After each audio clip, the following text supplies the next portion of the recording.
Got a question about the tackle button specifically. He says this is MF Soccer 94. He doesn't understand the tackle button. Basically, do you have to use the tackle button to tackle? That's a good question. So before there were like 3 ways to tackle. There was the hit stick, which was high risk, high reward. You know, you could either lay the guy out or wind up whiffing and having the dude run right by you. You could press what is the tackle button now, which is the dive button, and you kind of just blindly flail at the guy and hope for the best, or you could just run into the guy and hope for the best. You know, those are kind of the ways you tackle before. Now with this tackle button, you're actually saying, I want to tackle this guy right now. I want to initiate a tackle right now. So you're in much more control and much more of the situation where you're determining if you are going to make the tackle and when you do it. So it's a lot better in that way, but no, you don't actually have to use it. You can still just straight up run into the guy if you want to. You can still, if you tap it early or hit the tackle button when there's no one around, the defender will kind of go towards the ball carrier and make a last-ditch like dive and lunge for him to try and get a shoestring tackle.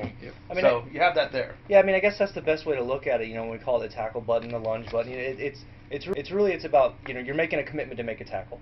You know, it's like, okay, I'm close enough, I can make a tackle. Like, if you know, you're running the ball and I'm facing this way and I hit the tackle button, I'm going to try and lunge at you this way, you know, instead of, you know, me running forward and then animation just warps me there. You know, it's actually me committing to the fact that it's like, okay, I'm in a position, I can make this tackle. Can these tackle button then get you in trouble just like diving can? Oh, yes. Yeah. I mean, you know, when you're mistiming stuff or they put a juke move on you and stuff like that. Yeah, there's definitely situations where, you know, if you hit the tackle button, you're a little bit too far away, or you know, you're going up against a wide receiver, a back, or even a quarterback that really has some, you know, some good juke ability or stuff like that, especially if it's a user control person and that, you know, they're good on the sticks.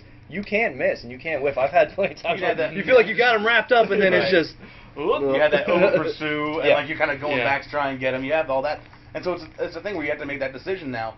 If I'm in the perfect spot where I'm, you know, head up on the guy, do I want to go for the hit stick, or do I want to hit that, you know, X button, just kind of give up the chance for a fumble to say bring him down right here. All right, this is as far as you're gonna go. So you have that decision now. Yeah, it's like you said with the over pursuit. I mean, that's still there. You know, with locomotion from last year, and you know, this really just gives you, you know, the tackle button gives you way more control over, you know, when and how you're gonna go after the ball carrier.